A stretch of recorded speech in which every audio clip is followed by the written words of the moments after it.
everybody. Seth Keneep It Real, and my brother and friend, Allan Yorazar. We're here today to do live Q&A. Want to answer any questions you guys have. As you guys know, we just finished 2 workshops in Southern California. Those were very incredible. Super exciting to meet many of you guys.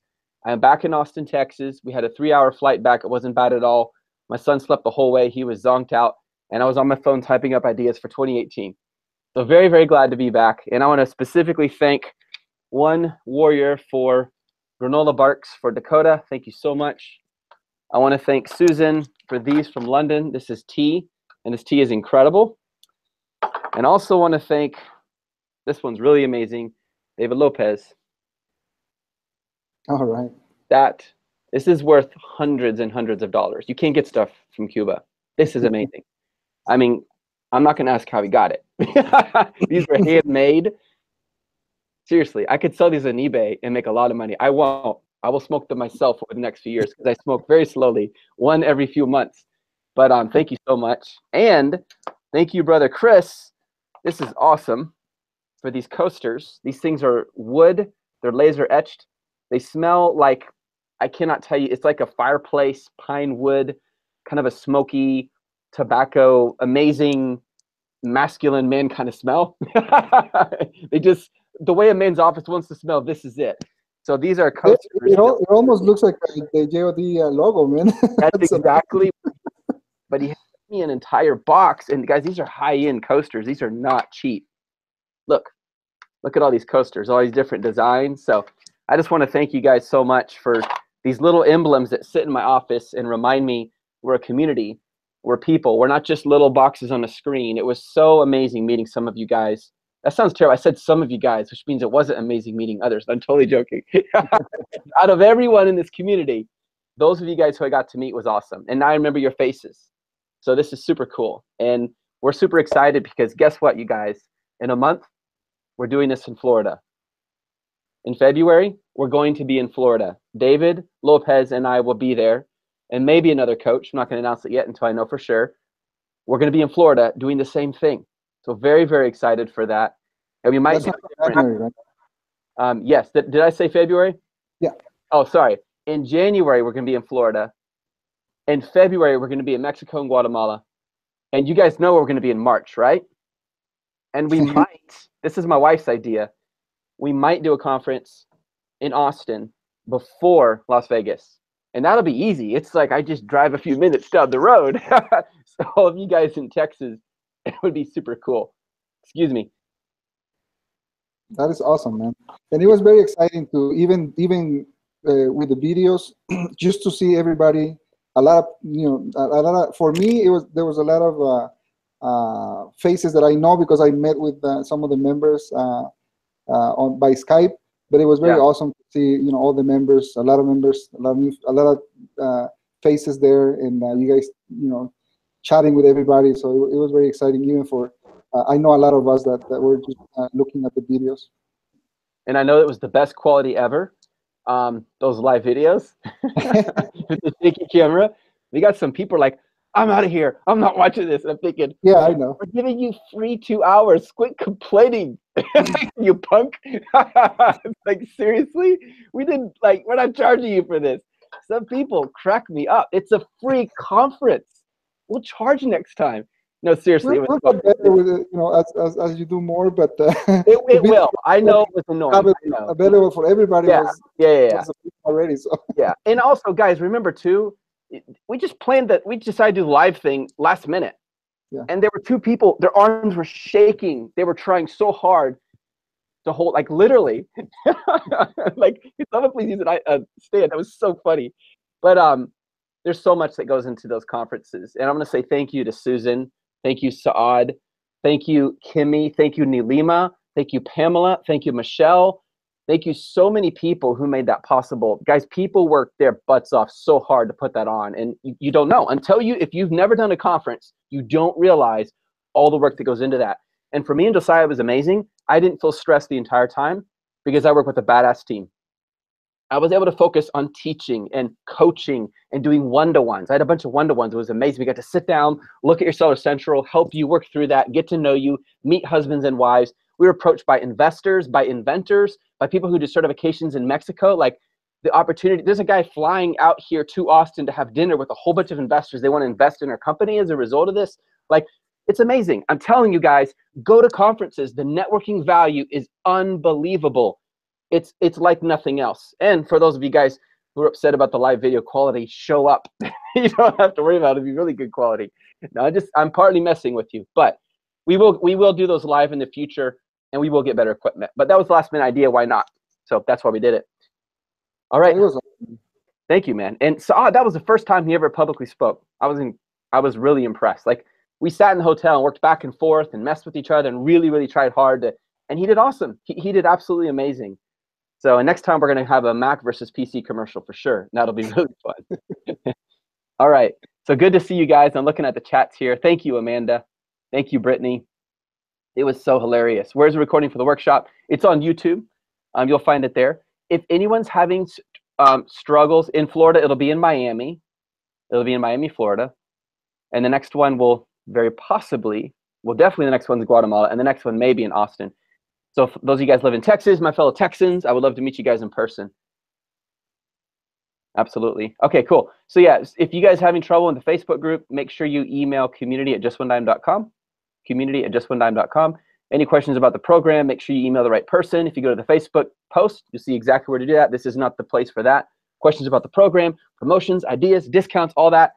We're going to talk about coaching. You send an email for those things, everyone. It's the fastest, to respect everyone else's time as well. Yes, Alina, I know you're in Austin. Absolutely. Is there oh my goodness, there's a cat right there. I did not even. I even talked to him. Is it real? She's real. I was talking to him when I came in. See if she runs. Not joking. but he hasn't moved there. Yep, she's real. See, she's moving. There. Okay. He's been there for like 10 minutes already. He hasn't moved at all. They're funny. They're so aloof. Yeah, you thought she was a statue. I did not realize. It's my daughter's cat. She's just sitting there. Her name is Olive. I came onto the video and I was talking to him and I said, no, that's probably just like that's too funny. Yeah. All right, let's start with Austin's question. I think we had the first coaching question here, Austin. And if I didn't see it before, guys, just re-chat it. Austin says, is it difficult to determine a good item with our suggested parameters using Amazal since the item movement is so inflated in December? Good question, Austin. Really thoughtful. Is it tougher to launch in January following strong movement in December? So I'm going to first share my personal plans for January. We're launching 6 items in January for 3 different stores, 3 of our different stores. And the reason we're doing that is it's not going to be as heavy of a launch as if we did it like in November, October, but we want to do it because it's going to give us more realistic numbers. And we're in this for the long haul, so I don't care. If it launches like crazy and it explodes, it's awesome. If it takes a while, I'm fine either way because I know if I keep working it, it'll make me money. December numbers are inflated, but keep in mind it's relative. So let me give you an example. Excluding toys and more December type items, any general items that people would buy throughout the year, Austin, I would just take it and say, okay, these sales, these numbers are up to probably 50% more. Therefore, keep that in mind. If you were to drop them 50%, would they still have great potential? See? So just keep that in mind. You can still research products in December, just understand everything's inflated. The sales are higher. Competition is higher. A lot of people will drop off in January because they don't last. They think, oh, in December I can make it, but they had a super seasonal item, or they weren't doing it very well, or they were just catching the wave. And then January, February, they start disappearing. So the competition will drop, the sales will drop, the searches will drop in January, and that's very normal. That's part of the reason I like launching in January, because it's a very realistic landscape. Not as exciting, nope, but I'm in it for the long haul, and I want the long returns. Anything you would add to that, Allan? Yeah, I would recommend also when you're looking at a potential product, look at the competitors' Keepa chart, all the sales history. Keep at all the months like January, February, March. Use the regular off months. BSR if they're actually having sales. Look and see at the BSR, because some products might be selling 6,000 units a month in November and December, but then comes January, they only have 100 units per month. And you want to see that even though right now all the products are having a lot of sales, on the off months or the regular months, they're having at least 3, 4, 500, 1,000 sales per month. That Yeah. way, that's gonna be the more realistic number. Yeah, and those of you guys who Huge potential products that you can analyze right now and find that they have good sales throughout the year. Yeah, and sorry to interrupt you, brother. Those who are in Southern California, you guys saw how we talked about Keepa. It's an awesome tool for seeing the price history. Is it seasonal? Is it inflated? I love that tool. You just install it and it integrate. You can go to Keepa.com and actually drop an ASIN there, but it also is integrated with your Amazon store. I mean, with Amazon.com, where you look up the product. Alina says she hearts Olive. I'll tell my daughter, Alina. Does it influence the BSR when I change my pictures? So in my experience, if you just change one picture, it doesn't. And that's actually interesting because your BSR are being hurt by doing too drastic changes of a listing off feed that we use as a hack in order to promote your listing when it's new. So when you guys get your reviews on your listing, keep it very anemic. Like it's just one picture, a title, a bullet point. It's kind of ugly. And after you get your reviews, you fill it out. It tricks Amazon's system into thinking it's new, and it helps to boost it forward. And that's when you want to get a bunch of buys. And some people use Viral Launch. Other people will use Jawed Marketplace in the future, things like that to get it selling. But in my experience, changing one picture does not. I've never tried changing all the pictures. I'm too afraid to. Have you experienced that at all, Allan? No, the last launches that we've done, we've done the same way you teach. Just have one picture at the beginning and then put all of them. But as far as just changing one picture and watching what it changes, the need to do that right now so far. The other question that comes up is, Amanda says, this is a common question lately. Can you please explain the term checking sales volume when tracking products? People are asking, how do you track past sales? Really good question. So there's several ways, but my favorite way, and Allan, you might have a different way you use as well, is Amazal. In Amazal, and I'm not tracking the sales for just, here, I'll use this as a cool example, for just one kind of cigar. I'm tracking the sales for multiple cigars. So if these are all, they're not going to, I doubt you're going to find real ones on there. But if you did, that's pretty incredible. If you find real, true Cuban handmade cigars on Amazon, you want to find all the best ones, put them into a cluster and ask, what are the sales for those?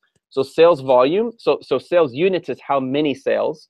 Sales revenue is the total number, like the actual cha-ching number. So if I said the top competitors for Cuban cigars are doing 5,000 a day, that niche, that's the revenue. But if I said they're units, now we're talking about how many. And what Saad and I were teaching in the conference, as well as the new video we put into Find, you guys will see that. You should see it very soon. We're talking about how many sales. Two different ways of looking at it. Does that help you guys? Sales volume. There's two different ways. One is how many sales, and the other one is the sales volume. But both you can see in Amazal right there on the right side. It says the first number is going to be how many per day. There's a slash, and then the second number is the total number of dollars that went through every day for that cluster. Does that help you guys? Let me know if that makes sense. Okay, Alex says, I saw a post about your super URL, but you lost me as well as several people. Can you demonstrate in the future how to do it? Yes, and here's what I'll do. I'll send you guys full instructions on it. And I will go back to the launch section and edit it to make it more clear. I know it's a little confusing. Let me explain the theory first, because when people understand the theory, then it makes more sense.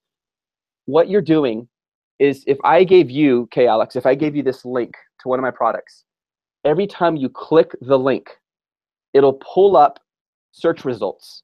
And the only search result that's going to come up is my product, no one else's. Amazon's system thinks you typed in a keyword. Therefore, it helps me to rank better for that keyword. That helps my BSR. That helps my, well, technically it doesn't help my BSR unless you buy it, but it helps my ranking, and it helps with my PPCI campaign. So when you click on it and buy it, Amazon's linking that to the keyword. When you have a buy that resulted from someone typing in the keyword, handmade Cuban cigars, guess what? That means next time someone searches that, chances of mine coming up sooner are greater. Okay, so that's the purpose. Now, how does it work? Super URLs have come and gone for years with Amazon, because Amazon keeps finding ways to dehack them. Well, we found one that hacked Amazon, in a sense, and it works. The reason you put in the price range inside is, well, let me go back. You want to make your product, we'll call this your product, a very weird price. Don't make it, $400.99 or whatever this is worth, but okay, we'll say $12.99. Don't do $12.99. Do $12.67 or $12.68. Something that no one else trying to rank for that keyword is using. So you have to test it. When you find a unique price and that's up there, it means Amazon will only pull up the product with that keyword and that price as a result, which means yours. And it takes care of the whole timestamp thing, because Amazon used timestamps so that wouldn't work. So after you used it the first time, it wouldn't work a second time. This one you can use over and over and over and over again. I actually learned this from an Amazon seller who's really good, much, much better than me. Like, he's done tons of hacks, and he taught me this. So I'm sharing it with you guys. So hope that is helpful. Okay, Alex. Max says, check your email, Seth. Should have sent you an email for a link to LA workshop. Okay, I will check, Max, absolutely. And guys, we have tons of emails coming in, so please be patient. After that workshop, we had it was crazy. So be patient, but I promise we will. We have people helping us with that too. Igal says, no problem, Afi. Igal says, for your first product, do you recommend private label? And if you do we need to register it right from the start? Or should we wait and see how it does first and then trademark it? I would love to hear your thoughts on this, Alan. So and I both shared our perspectives in the workshop, and then I'll share mine as well. I would the way we've been doing it is once I know that the product that I'm gonna be selling, I can start the process, because the process to first do the trademark and then get approval for the filing is gonna take a few months, and then once you have your trademark approved or your application approved, then you're gonna have to start the process on Amazon for the brand registry, and that's gonna take another few months. So the whole process might take you 6-7 months, depending on each individual person. Once you already know what kind of product you're gonna be selling, it can start doing the process right there. Or if you want to wait just a little bit more and then launch your product and start selling, it's going to be a good product that's going to start selling, then you can start the process. But as soon you can do it either way. If you want to do it as soon as you know what kind of product you're going to be launching, or just as soon as you launch your product and you start getting sales and momentum, then you can start the process, because it's going to be a little bit kind of a long process to do the whole thing. Yeah, that's a really good perspective. So Odd and I address this from two different sides of the same coin as well. I'm going to share Dan Rogers' method, which I really like a lot. What he does, and hopefully I'm sharing this accurately, Dan, I'm pretty sure I am, is he likes to have a broad trademark that could cover multiple categories. Then later, when he finds a certain niche that, man, I really want to rank for kitchen or sports or whatever it might be, or health and beauty, then he'll get another trademark for that category, one that's more specific and fits. Nike sounds like a shoe, maybe because they marketed it well, but it doesn't sound like a pink dress or blinds to a window. See? So your broad trademark would be so broad, you could do it. It could be something industries, any word. It could be even a play off your last name. It could be Dubov Industries. That doesn't sound like coffee, tea, cigars, protein shakes, cell phones, lights. It's broad, and you could use that as a coverall. So I prefer that method, because I know I can't get brand registered until I have the trademark approved. And if I can't get brand registered, I'm going to get hijackers, and I don't like that risk. So that's the reason I prefer to start that way. But you might wait as well. I will say this. If you want to succeed on Amazon at some point, if you're serious about this being a serious business, you need to get trademarked at some point. And as a general rule of thumb, I would say sooner than later, because the sooner you do, the more benefits you get. And Amazon rewards that, and they respect that. And it's a lot easier, too, to battle people who claim counterfeit or using my trademark. Hold on, let me send Amazon my registration number that they really respect that. When you have an actual number, here's my registered trademark. Okay, boom, they're legit. And it'll help to legitimize you in the eyes of Amazon a lot more. John, or John A., I don't know if I'm pronouncing your name right, so let me know. Do like a transliteration for me, John. Says, what about the Chinese New Year? How will it affect the suppliers? I guess they're on vacation for the most of February. It's true. If I'm not ready to order a batch right now, I guess it's wise to wait until February.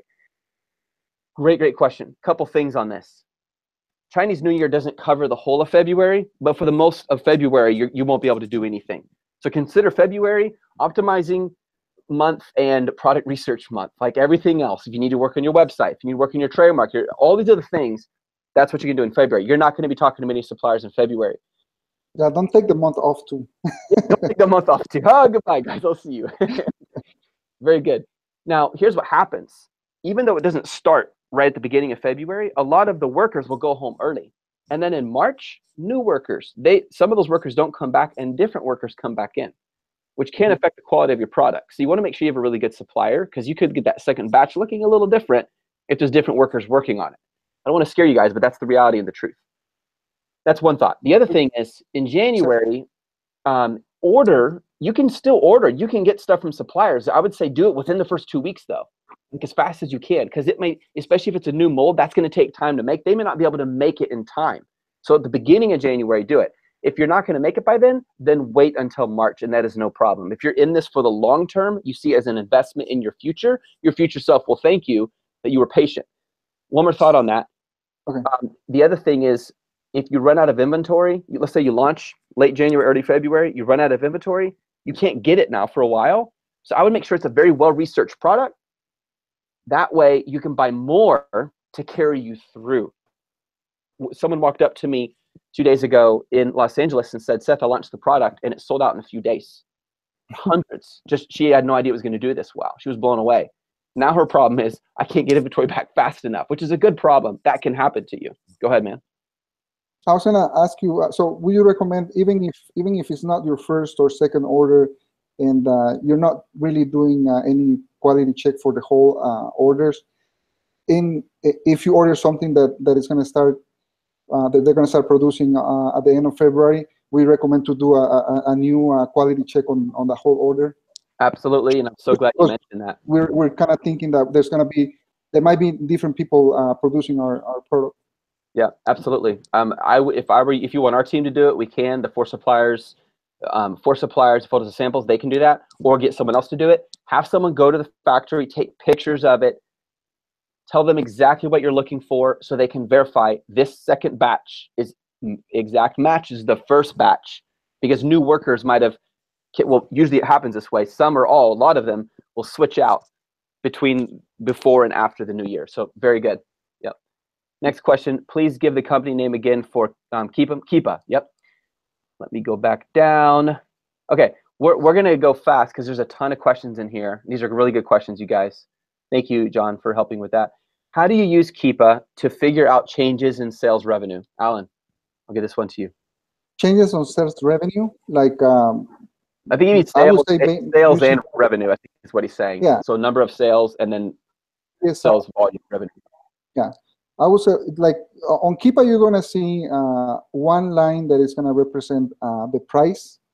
So you can see if the price for the last year is been going up and down, there's got to be something there this product is, they're doing something. They're trying to figure out what's the best price. If they're going from the regular price to very low, that's probably a negative indicator that the product is not doing good. But you also have to check the BSR, which is another line that you can turn on.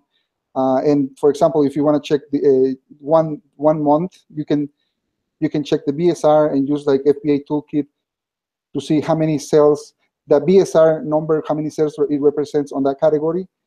An idea, okay, if the product, when it's at $19.99, it's according to the numbers, is generating 300 sales a month. But when they bump it up to $29.99, it goes down.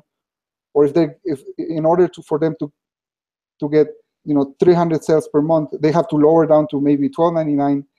That means that the $19.99 price that you're looking at is not going to be the best price. But you can kind of start checking the fluctuation of rank and also BSR and also the price to get a more accurate reading on that Keepa chart. Really good. Excellent. I'm going to show you guys another way you can do this as well. You can do this also in Amazal. Give me just one moment, guys. Let me know. Just say something once you can see my screen, Alan, so I know everyone can see it. Yeah, I can see it now. Okay, great. So I want you guys to watch this. I'm actually gonna go back so you can see how I got here. If let's say you're in Amazeout and you guys are saying, okay, I want to know the history of my competitors. What is their history like? Okay, right here on the right side, this is where I was talking about daily sales.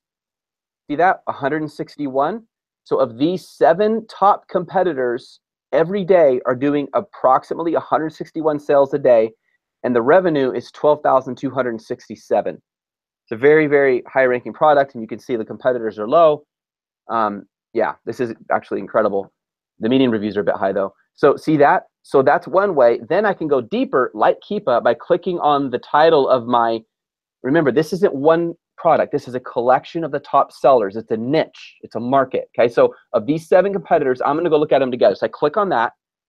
Now watch what happens. I come over here and I click on stats. It's the second tab over. Watch this, guys. And now you can see the BSR history chart. You can see up here is really good, 0. Look at this one. How in the world has their BSR been this good? This is a competitor I'm going to study. Look how consistent it is. That's amazing. Now this one concerns me a bit because you can see it went from 920 to 3,000, almost 4,000 to 3,300. Like it's a little less consistent. And I can actually see what changes they made on those dates. That's very, very helpful information. This is very in-depth. There's a video in the find section that goes through this very in-depth. I can also see that of these 7 competitors, 1, 2, 3, 4, 5 of them are selling it between 35 and 70. One of them selling it for really high. So that's going to make me think, huh, what are they doing to show their value so great that people would spend almost 200 bucks on their product? And one of them selling much lower for 20 bucks. It's probably cheaper. I wonder how many times a day they're selling. And see, when I hover, you can see the title. So for example, let's just go up here and look at this one. If I wanted to check this one out, there it is. I can see the ASIN, and it's the AOMAIS Go Bluetooth. Okay, cool. So I'm going to go check that out. So I click on competitors, and I can see right here it's this one. This one's doing very, very well. So if I want to open it on Amazon, I can do that. Come over here, and now I can see, okay, what are they doing that's so good? And another thing I can do, check this out, something I didn't show you yet, is I can also look at, watch this, I'm going to click on the title of this particular product. This won't take me to Amazon. It's going to keep me inside Amazeout. But watch this, you guys. Look, now I can go through these points. This gets really, really technical. Engineers, you'll love this. And I can go over here. Okay, so CZ, I can see on this day they changed the name from what's in the black to what's in the blue. And I can go through here and see all the changes they made and the dates. And that's going to help me understand what impacted their BSR. Look at this. They went from here of 61,000 BSR all the way down to 10,000 BSR. That's amazing. I want to know what they did from here to here, from AW to BE. So I'm going to come over here and I'm going to look at that in depth and try to understand what they did in order to become more effective. All the blue means the updated listing. The black letters mean the old listing. I kind of like the way Amazeout let you look at the sales history for all of the competition, not just one. Like if you go to Keepa, you have to analyze one by one. But if you do it inside Amazeout, it kind of gives you all the competition, so you can see how they're being performing, and you can actually see that first one it's been like 167 ranked for almost the whole year. They're doing something good. You wanna make sure you analyze that listing because they've been doing something very good. Yep, absolutely. It gives you the cluster effect. Yeah. It's a little bit less easy to navigate, whereas Keepa is for a quick look. It's kind of like Jungle Scout versus Amazeout. You get a quick look with Keepa, but then with Amazeout, you can get a lot more in-depth look. Guys, I want to encourage you in this. The more research you do up front, the more you vet the process, the better you're going to do. Those sellers who have been posting, hey, look at this, 50,000 this month, 60,000 this month. I know a lot of those people's stories. When they started, they were doing $10 a day or $20 a day, or they'd have a really good month and a horrible month. What did they do? They went back and they studied the market and they understood the market, and that is why they have such good sales today. Offeed says, if I change my title on a selling listing and I'm still running an ad on my performing keyword. How come I don't sell anymore, even though my ad is showing up and there are clicks but no sales? Any idea? So that means your ad's showing up. It's an impression. Someone's clicking on it. I'm assuming your click-through rate is good, hopefully better than 0.25%, which means out of 1,000 impressions, at least 25 people clicked on it. So if people aren't buying it, the issue is the listing. And there's something about the listing. If people are finding it and clicking on it, your keywords are probably good. It could be, Afid, that your keyword, let me go back. If I type in handmade Cuban cigar, and let's say that's a keyword in your listing, and your product comes up, but it turns out it's a handmade Guatemalan cigar, I'm probably not going to buy it. So your keyword's great. The problem is the product is not delivering what the keyword was supposed to. So it could be you need to either change what your listing is doing or change your keyword, or the other option is your listing is not attractive enough. That first photo should be amazing. The price should be competitive. The copy should convince me. And if you have enhanced brand content, it should tell the story of your company. You guys know Advish Shetty, he's been selling coffee. It's manufactured in India. It's called 7 Bean Coffee. Absolutely amazing story. He actually came to Austin. We sat down at a coffee shop, irony, and we talked about his coffee. And it's been a long struggle, but he's beginning, and then he got the best choice. It was either that or the best, the other badge that Amazon gives. It was one or the other, but he started to rank. What's that, Allan? Bestseller? It might have been bestseller. I forget his best choice, Amazon's choice or bestseller, but he got that badge, and that was through many, many months of hard work. And you know what he did? He messed with the PPC, he messed with the keywords, and he started to tell his story. And that story is incredible, how coffee started in India back when it was ruled by another country and someone stole 7 beans and planted. Like, it sounds like a myth. It's actually an incredible story. Next question. Thank you, John. Great answer to Keepa. Yep, I hope that was helpful. I just shared my computer. Lord's Handmaiden. Yep, no problem, Alex. You bet, brother. Okay, T says, trying to update my listing. When I try to change my title, I get a warning saying it conflicts with the prior title. What do I do? Definitely contact Amazon. Have you run into this, Allan? No. Yeah, No. if you have brand registry, you should be able to edit the title as much as you want. If you don't, and someone else is selling on the same listing, Tyler, and they have the buy box, then chances are Amazon won't let you change it because you don't own the listing. When you get, even if you created it, you don't really technically own it until your brand is registered. Then you have full control over how you edit that listing, but you have to get your brand registered first. Doesn't mean other people can't sell it necessarily. It just means you have the power to edit it. So I would contact Amazon and find out. Kabir says, hello, Kabir. I live in UK, but I'll also be launching in the US. Very cool.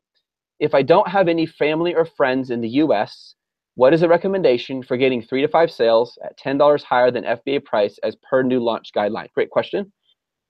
Kabir, I mean this in sincerity, make some friends in the US.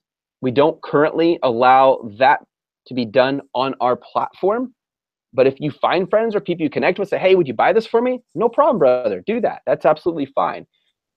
And the reason we have to control that is if we allowed you to, and someone else does, and then boom, we have a whole new launch thing going on in the product launch group. And it gets crazy. With this many people, we have to have guidelines.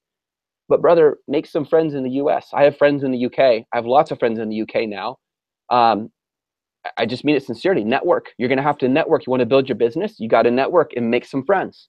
Don't depend on just one dime to make you successful. And I'm not criticizing you at all, brother. We'll help you. But you still have to go out and make friends and figure that out to make it work. I was listening to a Tim Ferriss podcast this morning, and he talks about the value of networking. And guys, I got to interview Susan on the beach in Santa Monica. And unfortunately, the audio wasn't really good. So we only able to do the last part of the video because it was a last minute idea. We popped out an iPhone. The beach is coming in and it's really loud. So Josiah had to stand really close to our faces. It's kind of funny in order to get the sound. But the most important question I asked her, we do have, and you'll see it on YouTube very soon, was this. How did you go from working for other people, building their dream, to building your own? And you know what she said, Kabir? She said, I served people, I brought them value, and I built friendships. And that network became the people who invested in her, not just monetarily, but also relationally and in other ways. So everyone, you don't have to have a YouTube channel to have a network. You don't have to have a social media presence. The question is, are you building a network? Are you getting to know new people? There were people who flew from New York to Los Angeles to do a 30-minute one-to-one meeting with me. Not only does that humble me, but I'm like, I want to do a good job for them. Like, this is incredible. And to go up to this conference from New York. There were people who, not just saw it, who drove from Canada, members of our team, all the way to Los Angeles just so they could be there, not just to hear me and Saad talk, but to network. I guarantee you, when you go to these conferences, guys, especially the one in Las Vegas, you're going to talk to people from the UK, from the US, from Canada. Become their friends. Get to know them. Talk to them. Give them a big hug. They will help you out. That's how you do it, guys. You have people who help you. It's incredible. What I'm saying, Kabir, is you just can't launch that strategy on our launch group, okay? But build friends. That's what this whole community is for, you guys. As long as you're not creating a separate group, and some groups tried to do that, and we addressed that very quickly, that offer competing services, which is completely against Just One Dime's terms of service and is unfair after all the work that was done to build this one. As long as you're not doing that, that's fine. Go find people and talk to them and have them help you. I mean, there's a ton of people in here who would help you, brother. Kabir, you got a long answer. You owe me. No. But I hope it's helpful, because that's for everyone. Guys, build your network. Your network simply could be everyone who absolutely loves my coasters. Your network. They don't have to know you. They know your company. They've never seen your face before. You're like, I don't want to get in front of a camera. You don't have to. But you have customers who love this. Because guess what? When I open this, okay, this is going to sound as cheesy as a big cheese ball, and I smelled it. Holy smoke. That smells amazing. It's like this aroma. I can't even explain it. They had to work hard to create that experience. I'll remember 5-Ply. They're stuck in my brain now. They marketed well. They just got a believer. They built their network and they don't even know me. See, that's how you do it, you guys. That's one way of building a network. And in this situation, yeah, make some friends. And people in the US are really friendly. We love you, UK guys. And you guys talk awesome. So sometimes I make fun of your accent, but it's cool. Okay, Brittany says, oh, cool. Excellent, Brittany. Thank you so much. Brittany, you are a superstar. All the comments, the help. There's someone else who's always helping. Sarah Riddle, I think.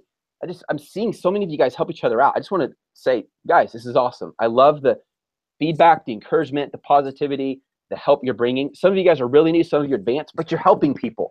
And you're not intimidated by that. And I respect that. And you have my respect. So thank you. Jessica says, hello. First time to attend the session. Took me a while to find it. Yeah, Jessica, you should find it under under the resources page on the left side. Will they make a Facebook page in Spanish, or would it be Espanol? We will. And David Lopez and I, that's one of our huge goals for 2018, is to launch the Spanish version of Just One Dime. Oh, and by the way, in Miami, the majority language is not English, it's Spanish. So David will be doing his in Spanish, and I'll be doing mine in English. It'll be really fun. We have some cool ideas. Like, they will play some, I don't know, mariachi music or something, and we'll make it a really cool cultural experience for both sides and make jokes about it. I can't wait to do it. And then David and I are going to sit in the same room together and do a video for you guys, and that'll be fun too. So yes, that day is coming, Alex. And for anyone who's here who speaks Spanish as your first language, you can transfer over to that as soon as it's ready, no charge. Tyler says, how intuitive is Feedback Genius? I'd say it's very intuitive. I love it. But I like Jot Toolbox better, but that's kind of selfish because it's our program. To set up, would you recommend another for my initial autoresponder? You're asking. Let me think about that. You're asking Alan and Seth this question, Tyler. Thank you for that very easy softball. Yeah. I'll let Alan swing the bat and make the home run. Well, we created JOD Toolbox to be able to have not only just one tool, but multiple tools that you actually need every day for your business. So you don't have to have different memberships and different software connected to your Amazon account. You can just plug in the JOD Toolbox, and you can have almost almost everything that you need on your business to be able to run it, including your autoresponder like Feedback Genius, and then your profit and loss, sales tracking, negative reviews tracking, keywords tracking. I mean, we have a whole bunch of tools. Now we also have backend search term services inside the toolbox that you can access. So we're trying to have something that that you can use kind of like a hub for your business besides your Seller Central account, but you can have more information and all the different functions that you need on your service. So I would recommend JOD Toolbox, and we have a 30-day full access to the tool, so you can just register, have 30 days to check it out and test all of the tools that we offer, and then if you decide, you can choose one of the membership levels that we have. You're mute, brother. Yeah, thank you. And it's also a free version too, guys. I don't want you to feel like, oh, we're trying to say something. We created it for ourselves because we love it. We're offering it to you as well, and it's super reasonable. And if it helps, it's awesome. But Feedback Genius is awesome too. And just so you guys know, it is 100% okay to promote other tools and services on our Facebook group, as long as it's not a coaching service, because that's our core service. That's just kind of like normal respect for other people. Like, I wouldn't walk into someone's cookie shop and say, look at these cookies from down the road. That's just like crazy. Like, that's not business savvy. But as far as other services, these other things we do, sourcing, totally fine, guys. We want to recommend multiple services to give you a holistic experience as much as possible. Dan says, Seth, I'm trying retail arbitrage to gain experience while waiting for my samples from private label. Way to hustle, brother. I love it. Do you recommend I create a second Amazon store account? What is best practice for someone doing both? I do not. Alan might have a different opinion. If you do, totally fine, brother. Let me know. But I don't recommend it, because you're going to build up the health of that account, make it much easier to get ungated in categories for your private label. Any thoughts on that? Yeah, no, I would say just use the same account. You're going to start building a sales history, and it's going to actually help you when you have, private label products that might need approval for category or something like that. It's going to help you because you're going to have sales history. You might have already some feedback, customer feedback, and stuff like that. So you can use the same account. Yep. Excellent. Brian Wheaton says top competitors versus other competitors. And I believe Brian's referring to a Mazow, where it says the top one, the bigger number, then a slash, and then it has the other ones, the ignored ones. One teaching says focus on top competitors, but in another place to look at all competitors and be weary after 4 or 5 pages of them on Amazon. Comments on this. So when you search, let's say I search custom coasters on Amazon.com, Brian, the competitors that come up on the first few pages are most likely, at least at that moment, based on BSR, the top competitors. Now, that's just a snapshot. It's not going to show you it over time, so it's not going to be as accurate as a Mazow or another tool, but it's the same thing. We're talking about the same thing. If you were doing research and you're just using Amazon.com and no tools, that's what I did in the early days, and it still succeeded very well through many, many failures along the way. I was terrible at it, but I learned and I fought and I found a way to do it, and now it's much better because I have tools. You can. And if you just searched custom coasters, and if the first 5 pages are all relevant results, what you're doing is you're just asking how saturated is the market for the competitors, not the product. There's a difference between the two. Are there too many competitors? So as a general rule of thumb, and this is very broad, Brian, because different categories should have different results, but as a broad rule, if there's more than 5 pages, the competition might be pretty stiff. A much more accurate, focused, and that's a quick way to do a check. But what I prefer is to use a Mazow to see who the top competitors are based on BSR over a long period of time. Hope that is helpful, brother. Susan Safari. Susan, so good to see you. I got to meet you in person, meet your husband. You guys are awesome. Like, the way Susan and her husband think is so opposite. It's like me and my wife, so they help each other and complement. That's teamwork, and that was super cool to meet you, Susan. On Amazon seller account, does Amazon question me or put a stop on my account activity if I change my store name, add a deposit account number, change account type from individual to professional? No, not at all, as long as all the information is accurate. And when you do it, make sure you're logged into the same Wi-Fi you normally use. Don't go to a coffee shop or somewhere else, because Amazon might think, wait, different IP address. Uh-oh, they're changing the account. Flag, suspended. And now you have to fight and explain and prove and go through that wonderful process that people love about Amazon. Amazon's like super overly sensitive, like, oh, you're good, and I know they're doing it to protect from fraud, but it's hard for legitimate sellers like yourself. So just be safe and be careful and make sure it's accurate. You should be fine. If you want, one of my business partners, we did this together when we started a new store last year, got on the phone, do it over the phone with Amazon, right? I just want to make sure everything correctly. Could you help me? Oh, sure, I'll help you, and just walk through the process just to be sure. And if it gets flagged right there, say, hey, it says suspended. Could you help me? You're going to get a lot faster help doing it that way than without someone on the phone. Yeah, I was going to recommend that before you do it, just send them an email or just open a chat box and let them know, I'm about to change my information. You guys are okay with that, or just want to let you know so you guys are aware of that. and they're gonna, you're gonna just be aware that if you do any changes, it's actually you, because they're actually doing it to protect you, but it kind of hurts you if you get your account suspended for that. Excellent advice. I love that. Chat's even easier than the phone. I always prefer chat. Thank you, Alan. Cindy says, trying to launch a product that is in Fulfilled by Amazon, FBA. I tried to copy the listing for FBM, but I need to create a new SKU. With the new SKU, will the sales not be applied to the main SKU's BSR? Great question, Cindy. So it's irrelevant because your BSR is attached to your ASIN, and your ASIN is what's going to do. When you look at the ASIN, that number is attached to that. So you can get a whole bunch of sales in FBM, whole bunch in FBA. It's still going to rank your listing. Don't worry about that at all. So it's basically, it's like two ways to sell the same product, the same listing. It's one listing, okay? So I wouldn't worry about that at all. And Amazon will create a SKU for you. Guys, a SKU is very custom and personal, and it doesn't play a big role. Imagine that right here is a coffee shop, and I'm selling tea in my coffee shop. Wouldn't that be typical? Okay, I'm selling tea. This gets a SKU. It's a what is it called? Something unit, sales keeping unit, I think. Correct me if I'm wrong on that, guys, but basically it's a little number so I can track my inventory for my purposes and my employees and my managers. That's it. It has nothing to do with the world out there, UPC, Universal Code. Has nothing to do with Amazon's warehouse, the FNSKU. It is personal to my store.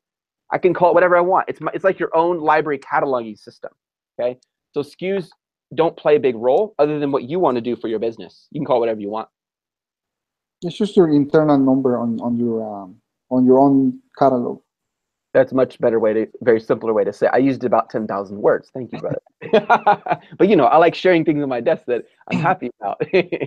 Egal says, how can you figure out cost of shipping of your order from China?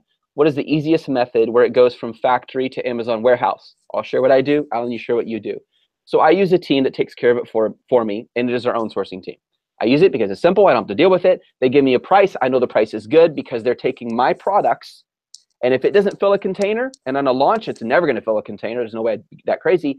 They're putting other Just One Dime members' products in the same container, which means we're all sharing that price, which means the price comes down. They're managing one container. We're not doing it with some other company or other people. It consolidates the cost. That's how I do it. It's simple. In the past, before we had our own sourcing team, I would just get a quote. And then I would get another quote. And I would compare the quotes. And that's how I could find out, is it legitimate? And they're going to vary a little bit. But as a general rule of thumb, express is super expensive. Air freight is less expensive. Shipping by sea is the least if it's in a large quantity, usually up to 100 pounds or more. Back to you, brother. Yeah, no, the way we're doing it is right now we're getting quotes from a few people, including the manufacturer, because they can do it for you if you want to. But we're trying to stay at it's about $5.50 per pound, and we've gone all the way to maybe $6.50 per pound for the quote. So it depends, how many pounds we're sending, or how many kilos actually. It's actually per kilo. Yep. So if somebody quotes us, $9 per kilo, we know that they're too expensive, and usually the manufacturer or our agent now is going to give us a couple of options, and then we just choose from that. And most of the time, depending on the product, we'll get 2 or 3 different quotes and just choose one of them. Excellent. Yeah. And keep in mind too, guys, that the prices change, especially during the holidays. They all go up. So shipping prices are never the same. They're constantly changing based on demand. When demand goes up, they go up. When demand goes down, they go down. You'll see a significant change between shipping prices in January as compared to December. If I have, says Clara, a sole proprietorship, can I register a DBA name at the beginning if I don't know in which categories I'm going to sell in? You can, but the question I would ask is, what would be the reason for registering a DBA name? The reason someone registers a DBA is because they already know what they're selling. They want the name of the company to fit what kind of goods they're selling. And Clara, you don't have to have a DBA. It's completely optional. If you don't get a DBA, then the name of your sole proprietorship would be the name of that. And in this case, that would be your name, because the sole proprietorship, it's you. So if the reason is you don't want it to be called who you are, then just use a generic name. So for example, if it's kitchen products and you're going to sell, if you don't even know what category, just do industries. Take, Grossman Industries, C. Groman Industries, anything like that. Just something generic. It's completely innocuous. It can't hurt, and it doesn't necessarily speak to a certain kind of product. Then in the future, If you really find a category you love, you could get a brand name for that, trademark that, market that. Wes Green. Wes, how are you, brother? We flew how many miles? 3,000, 4,000 miles all the way to China. Wes Green was there. We flew to Los Angeles. Wes Green was there. We drove to Orange County. Wes Green was there. I think I'm going to see Wes Green in Florida. I think I'm going to see him in Austin. And I think I'll see him in Las Vegas. This guy's committed. But good to see you, brother. Wes says, what are the effective tools that could be used outside Amazon to promote products? So again, Alan, share your experience. I'll share mine. Instagram can be very effective if you build up a following, if it's a visual product. So some products lend themselves to visual, and Instagram is built on photography. So if it's a visual kind of product, that can really help. Facebook owns Instagram. The nice thing is when you run a Facebook ad, you can also put it on Instagram as well. So they're really complementary platforms. When you post on Instagram, you can make sure it goes on Facebook as well.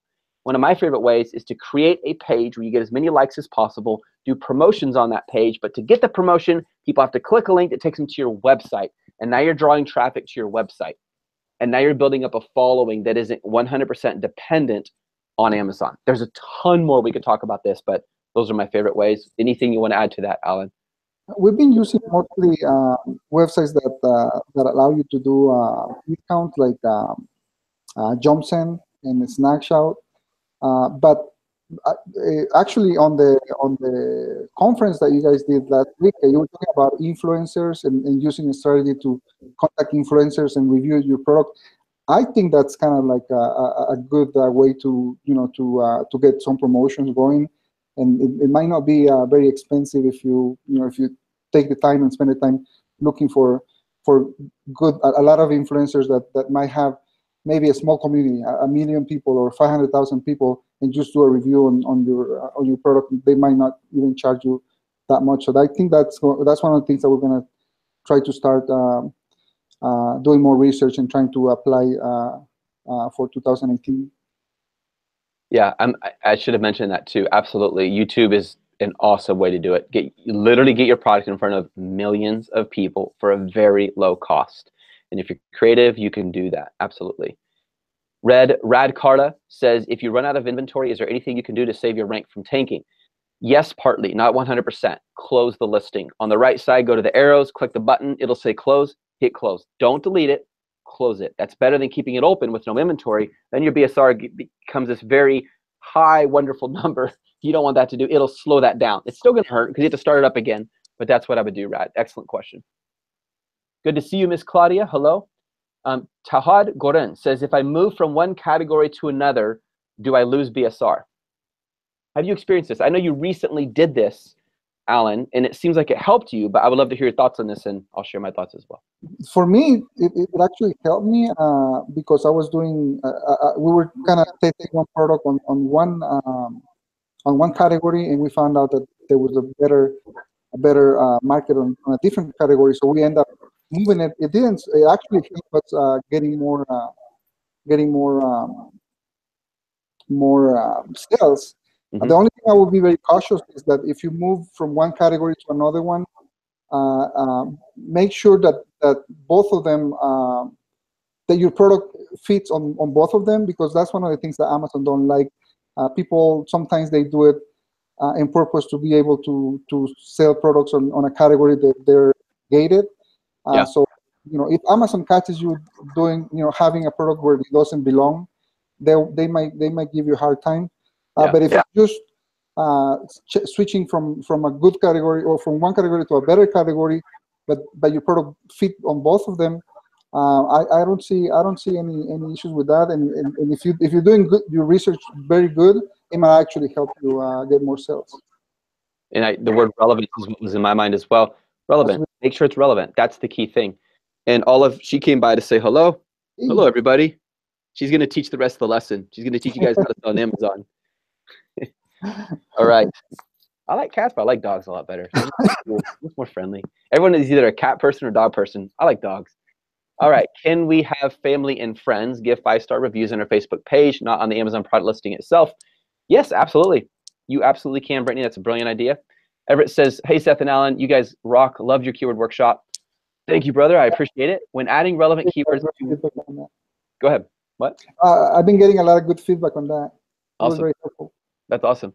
When adding relevant keywords to a maze out, if your competitors get too high, would you just try and rank for a certain number of them? Yeah, I would be selective. So you might find 30 different relevant keywords, but only 5 to 7 of them you really want to push. And those are ones that aren't too competitive, but still a lot of demand. And you can change keywords out later as time goes on. So really, really good question, man. I thought I saw a question from Mark, and I think we jumped down, and I wanted to answer it because this is such a great question. Mark Nassar, didn't you ask a question, or did it disappear? I'm scrolling back up. Oh, yeah. I don't know how we missed this, but did we miss it? I think we missed it. How do you maintain your profit margins and stay competitive with new competitors entering your market and bringing down the price? Thank you for asking, Mark. And by the way, nice to meet you. I remember you now because I met you in Los Angeles. That was very cool. So several things. One, you increase the value, both the perceived value and the real value. So as time goes on, you're going to constantly edit the listing. Guys, your listing is fluid. It changes. You customize it. Just like your own body and your heart and your mind, hopefully that's how you view your life. You want to always grow. It's like a tree. Can you imagine a plant not growing? It's always going to grow. Treat your listing like that. It's like your kid. You want them to grow. If your kid, is 3 years old and they stop growing and they're now 22 and they're still the same height, there's something wrong. Like that kid needs to keep growing. So you want your listing to change over time and get better and better. And how do you know? Exactly what it sounds like you're doing, Mark. You look at your competitors. That's one way, is you continually increase the value. Because remember, people buy based on value, not price. Price is a reflection of value. So remember that. That's super helpful. Second, don't get into the price war. This. Don't do that. If they're playing that game, differentiate yourself. Because if you enter that war and that becomes why people are buying your product, then yeah, you will lose your profit margin. So increase the value. That's how I would do it. And one more thought, and this is what made me think of your question, your keywords. You might be ranking for 2 competitive keywords. For a while, you might be ranking, man, I'm just going to go with the custom coasters. What we actually really need to be doing is custom bamboo coasters. A little more long tail, less competition, but still enough demand to justify. So now you're going to try a different keyword in your title, and you learn all of this, Mark, from your PPC ad campaign. That's where you learn it from. Yeah, I've been actually working. I was working this morning on the exact same thing. We have a product that it was doing very good, and then it's kind of starting to go down. And we went to double check our keywords and our niche, and it looks like it's already very competitive. So we were looking at a few other keywords that we can still, still have has low competition and high demand. We're gonna start kind of moving into that direction because we noticed that the competition is already too high on the first keywords that we were focusing on. Right. Very good. Nicholas, good to see you, brother. Can you recommend anyone who can do complete quality check on orders? That is, check all units. I'm going to share an opinion on this, and then yes, I'll start and recommend someone. Just1Dime sourcing team. That's who I'd recommend. That's who I do my products. They're awesome. If you go to just1dime.com/products, scroll down, you will see where it says product inspection. They typically will do a 20% inspection. This is now my opinion. You can ask them to do a full inspection if you want. That's fine. They'll charge more though. The reason I think 20% is sufficient is if 20% of the products are good, why would the rest not be? And in my experience, I used to pay for 100% inspections, and I think it was a waste of extra money. If 20% are good, I'm happy. And they will send you a 20 to 25 page report, and they will even, if there is, this is not an exaggeration, if there's a hair on the product, if there's a finger smudge, like a greasy finger, they will list that. And that's called a minor error. They have minor errors and major errors. Minor errors, you don't have to worry about it, right? But they will still inspect it at that level. It'll include photos. It'll include a listing of everything you need. You will tell them, here's what I need it to say. Here's what I need you guys to look for. And they will look for that. And it's a full freaking report. If you go to that page, you can download an example to see. So yeah, just1Dime sourcing, that's what they do, brother. Absolutely. If you want the full, you can just ask them. They'll do it, but they're going to charge you more. And I don't see any need for it, but maybe you have a unique product where you're like, Seth, I need 100% inspection, and maybe you had an experience in the past that justifies that. Brittany says, thank you, just wanted to triple check. No problem, Brittany, absolutely, thanks for asking. Guys, the only bad question is the only dumb question is the unasked question. Please never feel shame for asking a question. It's awesome. If you have something about your account or the program, respect other people's times who are here for coaching, email the correct person. The Facebook page at the top gives you who to contact, and the resources page also tells you who to contact. But yeah, any questions you have, go for it. Michael says, how can a product be first page without having that much data and Keepa for us to see? How can a product be? I don't understand the question. That's one is a very brand new niche where there's not that much data, but you know, people is looking for that product, and it might be something that it's seasonal, that you know, just coming up, and it's like fidget spinners. You know, at the beginning there was a lot of sales and not too much competition. Yeah. So maybe that's where they're finding on those markets. Because there's not history yet, it's so new. Yeah. That would make sense. Yeah, and as far as Facebook, popular, it's catching up. Yeah, as far as Facebook, guys, our goal is, instead of rolling out Just One Dime in different geographical locations, because the world is less geographical than it used to be. There's a lot of people in the US who speak Spanish. There's a growing population that speaks Mandarin in Los Angeles, for example. So we'll do it based on language. So it makes sense to have a different group in its own indigenous language. We will do that as time rolls out, and that will happen with the Spanish program. 100% agreed, Amanda. We are one family, absolutely. And Emilon says, Emil, I think I remember you from Los Angeles. If you're the same Emil I'm thinking, thanks for telling us their stories, Seth. After lunch, I felt like I was doing something wrong, not making 100 sales a day after watching some of the posts on the group. Good to know it takes time. Absolutely. Yeah. Yeah, I see what you're saying. To realize people in our group, like that one girl who launched her first 2 products, she did 60,000 in a month. Really good profit margin. Like, it's amazing. She's brand new to Amazon, been working on it for 8 months. It didn't start like that. There's a lot of work to get to that point. And I know that can be discouraging to some of you guys. Are like, man, I've been doing this 8 months. That's not happening for me. Well, go back and talk to people. Ask questions. People who ask questions, who stay engaged, tend to succeed more. And some of you guys are going to go like this, and some of you guys are going to go more slowly. But don't worry. Here's the question I would ask myself. If I move from 10 cents to 20 cents, that was successful. Just as much as when I went from 10,000 to 20,000 a month on Amazon, or when I went from 500,000 to 100,000. 10 cents to 20 cents. If I can do that, why can't I do it at a higher rate? I can. I just have to figure out what it takes. So give your guys, give yourself some grace. Amazon choice. Thank you, Dash. That's awesome, Drew. Absolutely. Brittany's been a huge help. Yay, Tim Ferriss. I like Tim Ferriss. He's got some really good stuff. What's the name of the product that you have that can help us vet the product and source during February? It is called Price Negotiation and Validation at your station for a good nation. I'm sorry. I've had to see. It's something like that, Galaxy Tech. That's a very cool YouTube name. Just go to justonedime.com/products, and when you scroll, you'll see it. It's right there in the title, Price Negotiation Validation, something of that effect. Perfect, Seth. I have friends and family in the U.S. No problem, Kabir. That's awesome. Man, I answered your question like 40 minutes ago. There's a lot of questions down here. Talk about delayed reaction, brother. Okay, we're going to go fast, Alan. So if I talk more than 20 words, stop me and I'll do the same for you. We're going to answer these fast to finish up. Does that sound good to you, man? Yeah, that sounds good. Okay, short answers. Here we go. Once you hit a certain number of sales, do you get a personal contact go-to person at Amazon? In my experience, it's random. I know some people recently got a contact based on when they opened their account. This is a new thing. And you can get an account representative. And in my experience, some of them are really good and some of them suck. They're terrible. They don't understand sales. So don't, just because they're from Amazon, don't believe everything they say. You know, I believe people who are actually succeeding, who are doing it themselves. So, yeah. Okay, next question. Regina says, whoops, I scrolled way up. So sorry, guys. Let me go down. Regina says, I got an email today that I've been approved in Canada. Yes. All right. I did not apply for this, so I might have clicked something by accident. You didn't. They do this. I've been selling RAOA for about 3 months. Is this a good thing or a bad thing? It's a good thing. This is good proof, you guys. When you do RAOA, you get health in your account. All of a sudden, like the heavens open. Ta-da! And good things happen. Just for fun, one day, Saad and I just started going to Amazon, Seller Central, like, okay, I'm going to apply for, what was it? I can't remember now. Super high in brand names. Yes, you're approved. Yes, you're approved. Yes, you're approved. I'm like, what's going on? Well, maybe it's because we've been selling for a long time and the health is there. So yes, have a healthy account. Good things happen to you.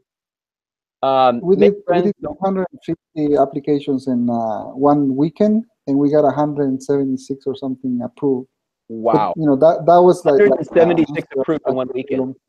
And that's because you've been selling successfully. That's so awesome, man. Yeah. Guys, if you're trying to get open in a category and you can't, sell something else for a while, get the health, then later your chances of getting approved are so much easier. All right, make friends, don't friend request them. Excellent, Matt. Tyler Drew says, where's the influencer file? Facebook? I don't know, Tyler. You got to explain that one.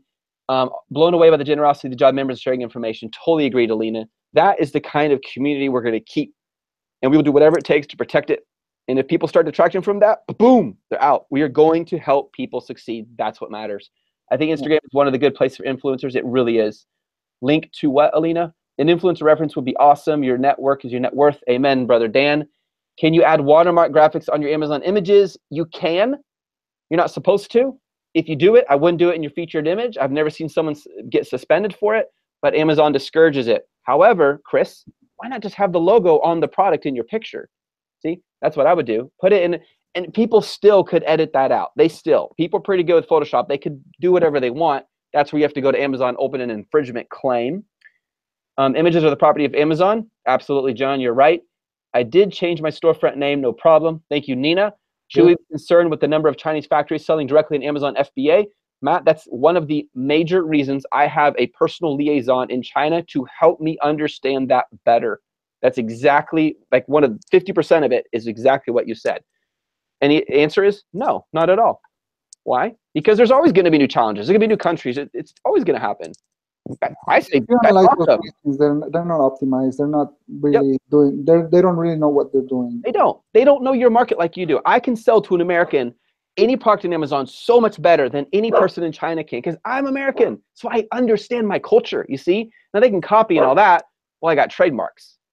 I got lawyers. Like I can do what I need to do. So I would take it as a challenge. Like, bring it on. Bring in the big guy with the big gloves. Let's go. Let's get stronger. There's always going to be competition in other people. And my dog agrees with me.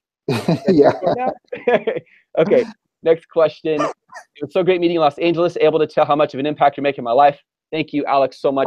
That was so awesome seeing you guys. Really quick, I'm going to let the dog out. One of the things that I think it's very important is to about the community is that we are all trying to build our business, and in the way we're all helping each other.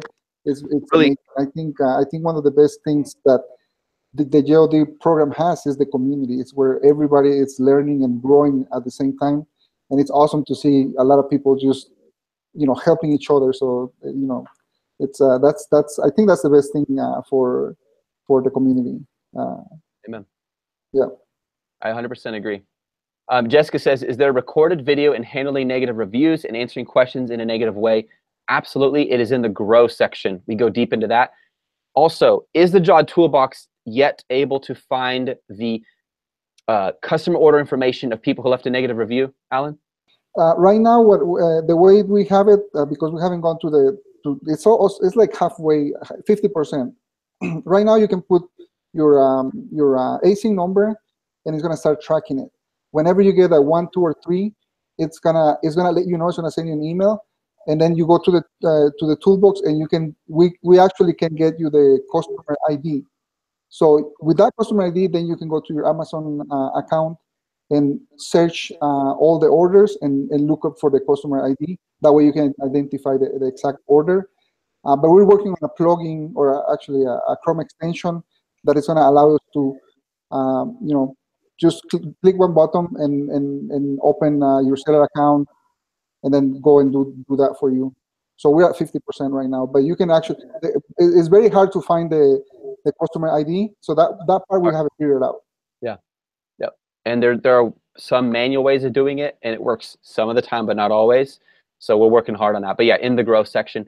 Nina says, one of my products is taking super long to load in my store. Product received last Tuesday. I'm assuming you mean you sent it to Amazon's warehouse last week. It is still not loaded. I wouldn't be worried. It's in the busiest season of the year, Nina. It could take another 2 weeks. I doubt it. Someone at Amazon told you 24 to 48 hours. In all respect, they don't know what they're talking about. It usually takes longer this time of the year. Just be patient and wait. It'll happen. Hi, Seth. Usually, how long does it take Amazon to receive our shipment and put it in their system? Just explain that one. It seems like backend keywords are for single keywords, while PPC more short tail, long tail keywords. Is that right? No, it's for long tail. Absolutely. Just think, Brian, think this way. How would someone search for your product in Amazon? That goes in your back end. Susan says, Seth, it was a pleasure meeting you, and it's so kind of you. Thank you. Absolutely. Sharp senses. Thanks, Alan, for the great point. No problem.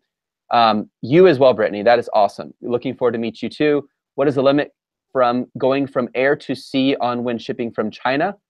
I don't understand, Michael. Does the JOD China prep team already serve EU customers? Yes, to a degree. It's really, really clear on the products page.